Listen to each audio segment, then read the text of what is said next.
Sabi po ni Casimero mga boss, wala na siyang interest kay Inoue dahil ang target ngayon ni Cuadro Alas ay ipunin ang lahat ng titulo. Pero hindi po niya binanggit kung sa super bantamweight ba o featherweight division. Sinabi rin ni Casimero na pinulbus niya si Luis Nery hanggang 4 na round. Samantala si Inoue umabot pa raw ng 6 round si Luis Nery. At ang masama pa dito, pinabagsak pa ni Nery si Naoya Inoue. Kaya kung makalaban daw ni Casimero si Inoue, siguradong lilipad din ang ulo. Ang problema dito mga boss, si Inoue nagbabalak ng umakyat sa featherweight division. Maganda siguro kay Casimero para hindi na mahirapan sa timbang, 126 pounds na siya lalaban. Kaso ang mga naghahamon sa kanya, mga contender sa super bantamweight tulad ni David Picasso at Murodjon Akhmadaliev. Yung dalawang yan, top contender sa super bantam.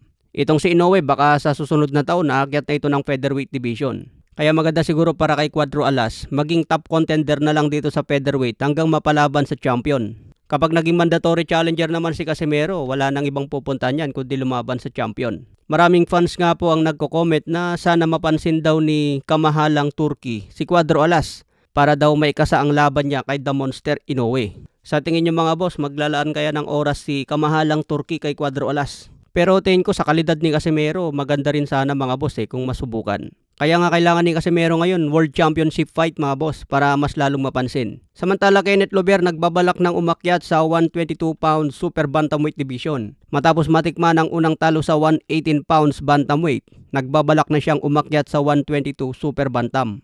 Sa ngayon may kartada si Lover na 17 wins at may isang talo na. Ayon niya po kay Kenneth Lover, naramdaman daw niya ang pagkawala ng kilalang strength and conditioning coach na si Alex Ariza sa kanyang training camp. Umaasa siyang makasama niya ulit si Ariza bilang paghahanda para sa kanyang susunod na laban. So kung lilipat si Kenneth Lover sa super bantamweight, magkatimbang na sila ni Carl Lames Martin. Kaya maganda ito mga boss, malay natin makita natin yan si Lover at Martin na magsalpukan sa 122. Sa iba pang balita, nagbigay nga po ng reaksyon si Adrian Broner sa bakbakan ni Manny Pacquiao at Floyd Mayweather. Ayon niya po sa interview ni Broner sa Fight Hype, baka mas maganda raw ang ipapakita ni Mayweather at Pacquiao sa kanilang rematch kumpara sa unang laban nila.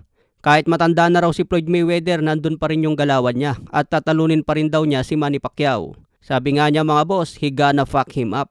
He gonna win. He's gonna fuck him up. Ayon niya po sa bagong ulat, September 25 ang matinding bakbakan. Sa ngayon, nagsisimula na sa training si Manny Pacquiao para makuha ang 100% na kondisyon laban kay Floyd. Dahil itong si Floyd Mayweather ngayon pa lang puspusan ng kanyang training dahil may exhibition fight. Sana hindi magka-injury si Mayweather mga boss para wala siyang dahilan na umatras kay Manny Pacquiao.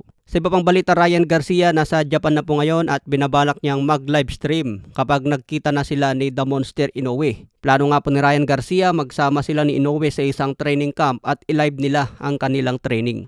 Kaya abangan natin ang livestream ni Ryan Garcia. Samantala, Ring Magazine napansin niya po ang panalo ni Jantrell Casimero.